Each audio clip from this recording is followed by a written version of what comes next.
Students, कैसे हैं आप।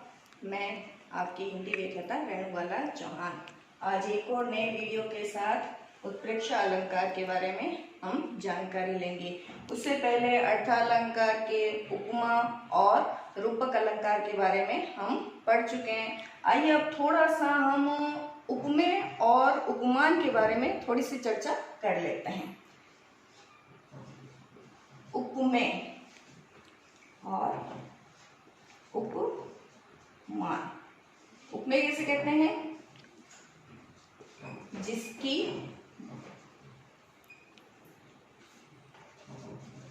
उपमा की जाए, उपमा की जाए। ठीक है। उपमान क्या होगा? जिससे उपमा की जाए। ये आपको मैंने जानकारी दी थी। जैसे मैंने आपको बताया था, मुख कमल के समान सुंदर है। अब यहाँ पर आप देखेंगे कि मुख जो है वो क्या है? उपमेय है, क्योंकि मुख की उपमा दी जा रही है। किससे दी जा रही है? यानी जिस वस्तु से समानता दी जाती है वो क्या होता है? उपमान होता है। ठीक है, ये जानकारी आपको है। और रूपक अलंकार के बारे में भी मैंने आपको जैसे जानकारी दी थी, उसमें भी उपमेय और उपमान होता है। जैसे इसी उदाहरण से लेते हैं, मुख चंद्र, यानी मुख पर चंद्रमा का आरोपण कर दिया गया है। चलिए अब उत्प्रेक्ष अलंकार क्या होता है इसके बारे में देखते हैं। उत्प्रेक्ष अलंकार में ये होता है कि दो वस्तुएं होती हैं। ठीक है, तो एक वस्तु पर दूसरी वस्तु की संभावना बताई जाती है। एक शंका सी होती है कि शायद ये जो है दूसरी वस्तु है, या फिर इसकी अगर हम परिभाषित करना चाहें इसे, तो इस तरह से कर सकते हैं कि उपमेय पर उपमान की जहाँ संभावना व्यक्त की जाती है। ठीक है, एक शंका व्यक्त की जाती है। ना ही उपमा के समान उसे समानता दी जाती है, ना ही रूपक की तरह इस पर उपमेय पर उपमान का आरोपण किया जाता है, बल्कि उत्प्रेक्ष अलंकार में उपमेय पर उपमान की संभावना बताई जाती है। तो पहले हम इसकी परिभाषा लिख लेते हैं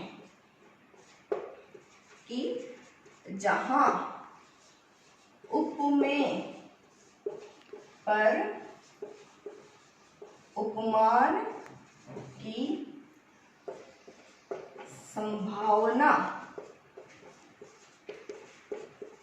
बताई जाती है, वहां उत्प्रेक्ष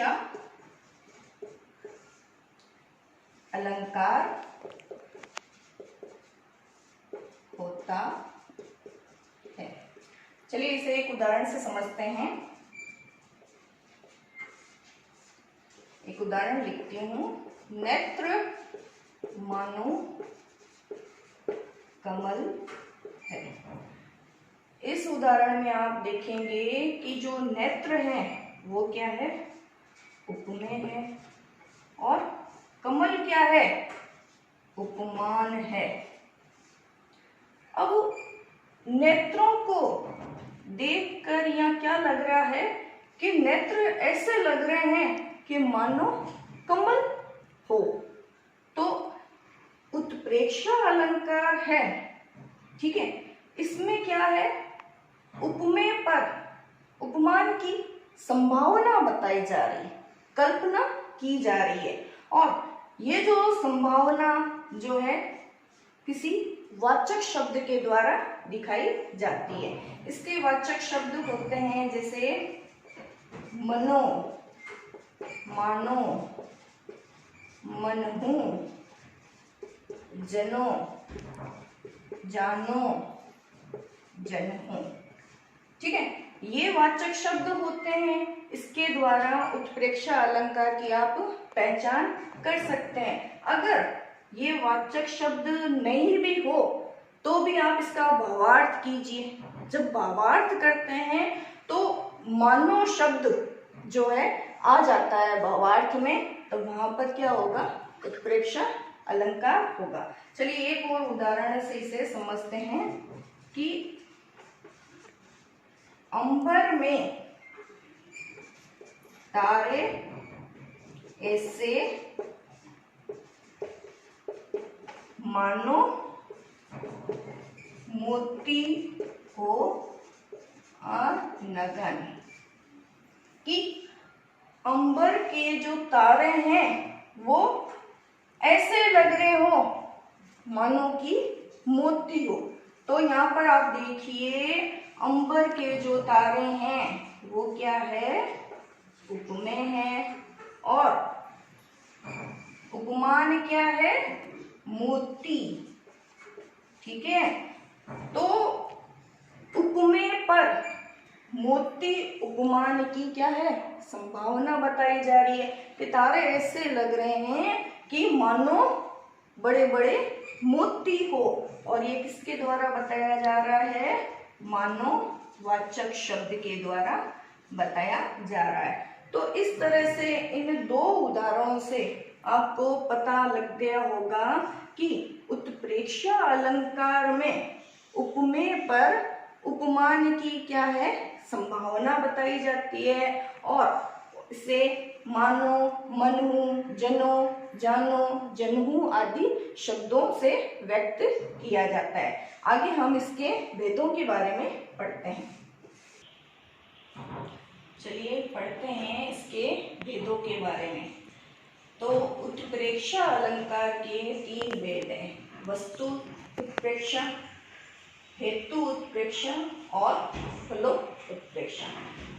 पहला भेद है वस्तु उत्प्रेक्षा, यानी वस्तु उत्प्रेक्षा का तात्पर्य है कि इसमें एक वस्तु में दूसरे वस्तु की संभावना बताई जाती है। कोई पद होता है, किसी पद में एक वस्तु में जब दूसरे वस्तु की संभावना बताई जाती है, वहां कौन सा होता है भेद इसका, वस्तु उत्प्रेक्षा। यानी एक वस्तु में दूसरे वस्तु की संभावना। जैसे एक उदाहरण है, कहती हुई यूं उतरा के नेत्र जल से भर गए, हिम के कणों से पूर्ण मानो हो गए पंकज नए। इसमें उत्तरा के बारे में वर्णन है।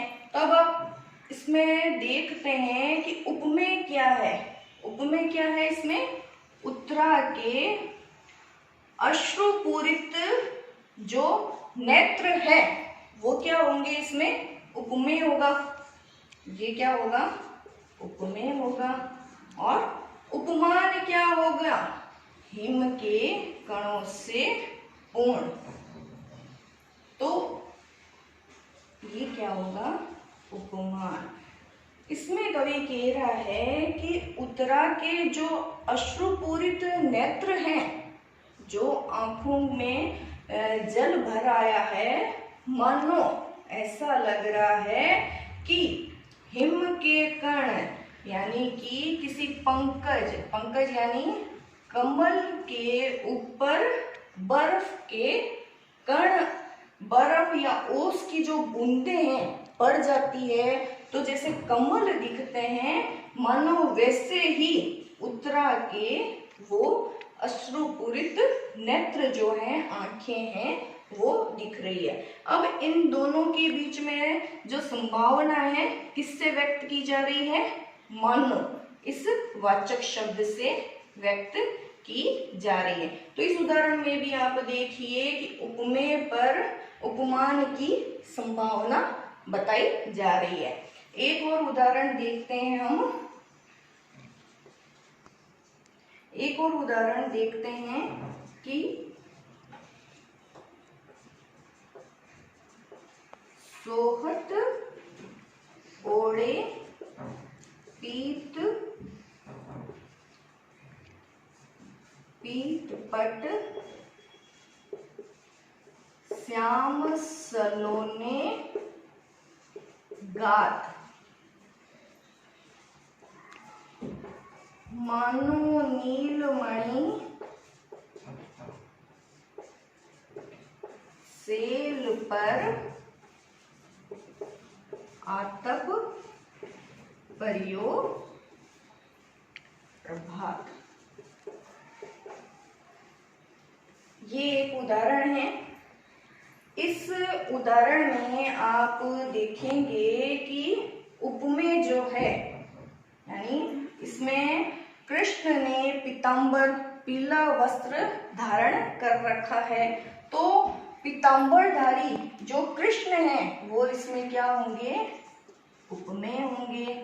और संभावना किसकी दिखाई जा रही है, नीलमणि सेल। सेल का मतलब होता है पर्वत, आतप का तात्पर्य होता है सुबह की धूप।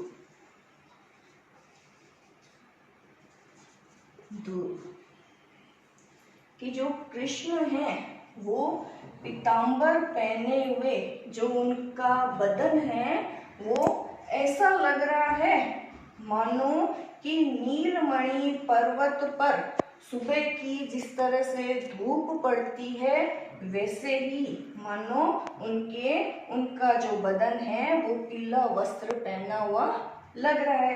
तो इसमें भी आप देखेंगे कि उपमेय जो है वो कौन है, कृष्ण के पीला वस्त्र पहना हुआ बदन। और उसके जो संभावना बताई जा रही है, किससे बताई जा रही है, नीलमणि रूपी पर्वत पर जब सूर्य की धूप पड़ती है, सुबह की धूप जैसा वो दिखता है वैसे कृष्ण दिखते हुए ये संभावना बताई जा रही है।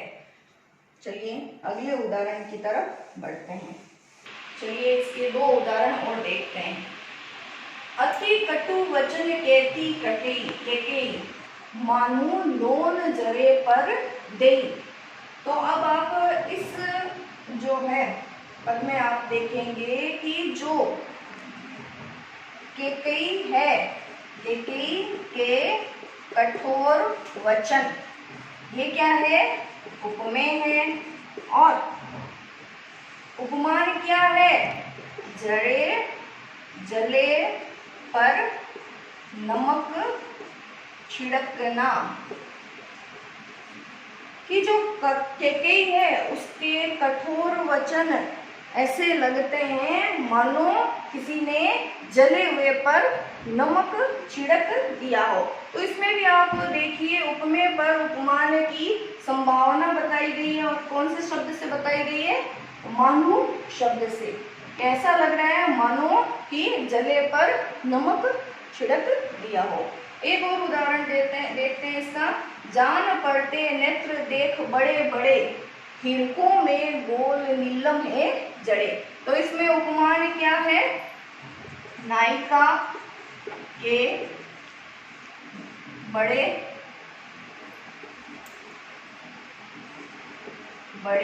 नेत्र, बड़ी बड़ी आंखें। और उपमान क्या दिया हुआ है कि हीरो में नीलम।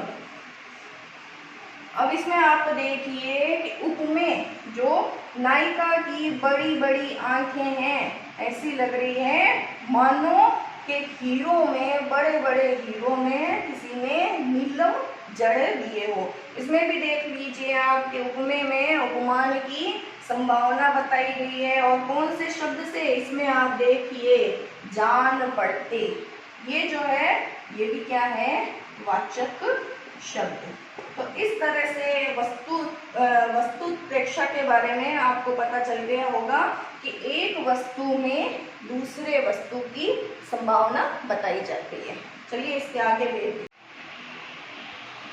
चलिए इसके दूसरे भेद हेतु उत्प्रेक्षा के बारे में पढ़ते हैं।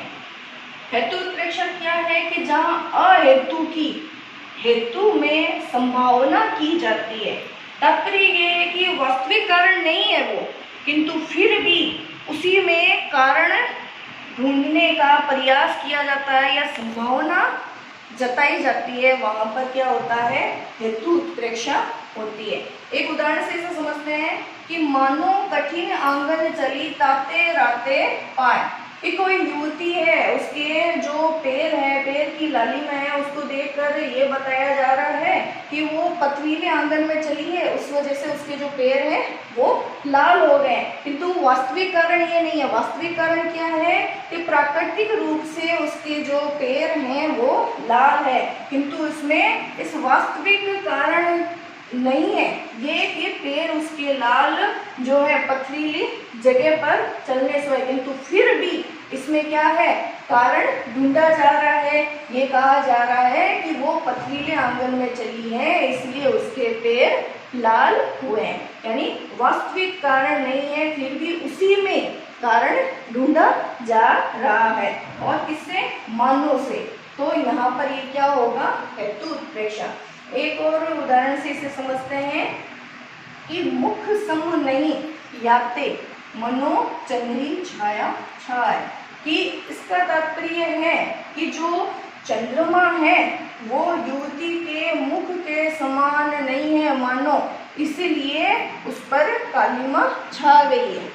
ठीक है, उसमें चंद्रमा देखा कर उसमें छाया होती है, तो वो वास्तविक कारण है, किंतु उस वास्तविक कारण को नहीं मानते हुए क्या कहा जा रहा है कि जो चंद्रमा है वो गोरी के या युवती के मुख के समान नहीं है मानो, इसलिए उसमें कालिमा छाई हुई है। तो इसमें भी आप देखिए वास्तविक कारण नहीं है ये, किंतु फिर भी उसी कोई वास्तविक कारण मानकर उसी को ही ढूंढा जा रहा है।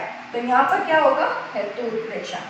इससे मिलता जुलता एक और उदाहरण देखिए आप कि मुख सम नहीं आते कमल जल रयो छुपाई, कि जो कमल है वो मुख के समान नहीं है, इसलिए जाकर छुप गया है। वास्तविक कारण नहीं है ये, किंतु फिर भी इसको ही वास्तविक मानकर इसी में ही कारण खोजा जा रहा है। तो यहाँ पर भी क्या होगा, हेतु उत्प्रेक्षा। एक और उदाहरण से इसे समझते हैं। एक और उदाहरण देखते हैं इसका कि सोवत सीता नाथ के भृगु मुनि दिनी लाथ, भृगुकुल पति की गति हरि मनो सुमरी वह बार। सीतानाथ कौन है, भगवान राम। राम किसके अवतार हैं, विष्णु के। कि जिस तरह से विष्णु के जो भृगु मुनि है उन्होंने क्या मारी थी, लात मारी थी, तो ऐसा लग रहा है कि मानो विष्णु ने वो बात स्मरण करते हुए भृगुकुलपति यानी कि परशुराम की गति को हरण कर लिया है। तो ये वास्तविक कारण नहीं है इसमें, किंतु फिर भी इसी में कारण खोजा जा रहा है, संभावना व्यक्त की जा रही है। तो यहाँ पर कौन सा होगा, हेतु उत्प्रेक्षा अलंकार होगा। तो इस तरह से आपको पता चला होगा कि हेतु उत्प्रेक्षा अलंकार में वास्तविक कारण नहीं होता, किंतु फिर भी उसी में कारण खोजने की संभावना जताई जाती है। तो वहाँ पर क्या होगा, हेतु उत्प्रेक्षा अलंकार होगा। चलिए अगले इसके भेद की तरफ बढ़ते हैं। फलो उत्प्रेक्षा। जब किसी पद में अफल में भी फल की संभावना की जाती है, अर्थात जो फल नहीं है उसे भी उद्देश्य के रूप में कल्पित किया जाता है या संभावना व्यक्त की जाती है, वहाँ पर फलोत्प्रेक्षा अलंकार फलोत्प्रेक्षा होगा। अब एक उदाहरण से समझते हैं इसे। तब मुख समता लहन को जल सेवत जलजात, जलजात यानी कि कमल। इसमें ये बताया गया है कि जो कमल है वो जल में एक पैर पर खड़ा है, यानी कमल नाल पर खड़ा है। किस लिए, उसका फल क्या है, क्या संभावना व्यक्त किया जा रहा है कि उसकी एक युवती है, उसकी जो मुख की जो समान बनने के लिए वो भी क्या कर रहा है, एक पैर पर कमल जो है एक पैर पर जल में खड़ा है, जबकि इसका उद्देश्य उसका ये कर्म करने का जो उद्देश्य है ये नहीं है, किंतु अफल में भी फल की यहाँ पर संभावना की जा रही है। तो यहाँ पर कौन सा है, फलोत्प्रेक्षा अलंकार है। अब आगे एक और उदाहरण से देखते हैं कि बढ़त ताड़ को पेड़ ये मनु चुम्बन को आकाश, कि ताड़ का जो वृक्ष है वो इस तरह से बढ़ रहा है कि उसका उद्देश्य क्या हो, मानो कि वो आकाश को छूना चाहता हो या आकाश को चूमना चाहता हो। उसका उद्देश्य ये नहीं होता है, उसके बढ़ने का ये उद्देश्य नहीं होता है, ये फल नहीं होता है कि वो आकाश को चूमना चाहे, किंतु इस अफल में भी चूमना आकाश के फल की संभावना की जा रही है मनु नामक वाचक शब्द से। इसीलिए यहाँ पर क्या होगा, फलोत्प्रेक्षा होगा। तो इन दो उदाहरणों से आपको पता चल गया होगा कि फलोत्प्रेक्षा में अफल में भी फल की संभावना व्यक्त की जाती है, यानी कि जो उद्देश्य नहीं होता है उससे भी उद्देश्य की, उसमें भी संभावना उद्देश्य की जाती है, वहां पर फलोत्प्रेक्षा जो है मानी जाएगी। चलो आगे बढ़ते हैं। चलिए अब हम पढ़ते हैं कि हेतु उत्प्रेक्षा और फलोत्प्रेक्षा में क्या अंतर है, क्योंकि इन उदाहरण से आपको थोड़ा सा कंफ्यूजन होगा, आप पहचान नहीं पाए होंगे कि हम पहचान किस तरह से करें कि किसमें हेतु उत्प्रेक्षा है, किसमें फलोत्प्रेक्षा है। तो आप एक प्रश्न कीजिए, जैसे कोई पद दिया हुआ होता है तो आप प्रश्न करते हैं यूं कि किस फल को प्राप्त करने के लिए, किस उद्देश्य के लिए। जब उत्तर आ जाता है तो उसमें कौन सा होगा, फलोत्प्रेक्षा, और जब उत्तर नहीं आता है तो उसमें क्या होगी, हेतु उत्प्रेक्षा होगी। जैसे एक उदाहरण है, कमल एक पेड़ पर खड़ा है, तो जो कमल है वो एक पेड़ पर किस उद्देश्य से खड़ा है, मुख की समता को प्राप्त करने के लिए। उत्तर आ गया इसमें, मुख की समता को प्राप्त करने के लिए। जैसे कि मैंने पिछले उदाहरण में बताया था इसे कि कमल एक पेड़ पर खड़ा है, किस उद्देश्य से, मुख की समता को प्राप्त करने के लिए। किस फल के लिए, तो इसमें उत्तर आ गया कि मुख की समता को प्राप्त करने के लिए। तो यहाँ पर क्या होगा, फलोत्प्रेक्षा। अब एक और उदाहरण है कि चरण लाल हो गए, चरण किस फल के लिए, किस उद्देश्य के लिए लाल हो गए, तो कोई उत्तर नहीं मिल रहा है, तो यहाँ पर क्या होगा, हेतु उत्प्रेक्षा, हेतु उत्प्रेक्षा होगा। एक और उदाहरण देखते हैं इसमें कि मुख से लज्जित होकर चंद्रमा पश्चिम सागर में डूब गया।